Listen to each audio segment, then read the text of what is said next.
Je suis Heinz von Lüder. Aujourd'hui, beaucoup ne connaissent plus de moi que mon nom attaché à la porte de Lüder à Ziegenhain et l'ancienne histoire de la chaîne d'or. Pourtant, ma vie fut bien plus qu'une légende. J'ai servi le landgrave Philippe de Hesse à une époque de profonds bouleversements. La réforme transforma profondément le pays. Aux côtés d'Adam Kraft, j'ai contribué à réorganiser les institutions religieuses, les monastères et les hôpitaux. Il ne s'agissait pas seulement de foi, il s'agissait aussi de responsabilité, de solidarité et de la manière de gouverner un pays avec justice. En 1537, je fus nommé premier commandant de la forteresse en eau de Ziegenhain et en même temps administrateur du bailliage de Ziegenhain. Ziegenhain était un lieu d'une grande importance stratégique. C'est alors que la forteresse prit la forme qui marque encore aujourd'hui la ville. Le fait que la porte de Lüder porte encore mon nom rappelle toujours ce lien. Mais je n'étais pas seulement un soldat. J'assumais aussi des responsabilités pour les grands hôpitaux du pays.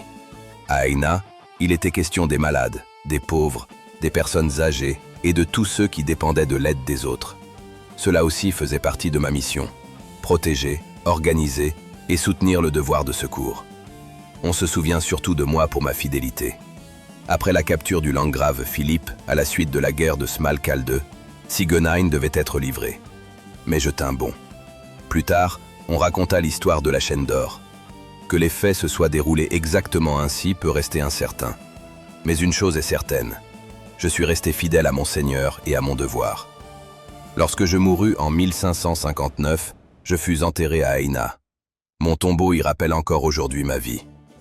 Ainsi, je ne suis pas resté seulement un nom sur une porte, mais une part de l'histoire de la réforme, de la responsabilité et de la forteresse de Ziegenhain.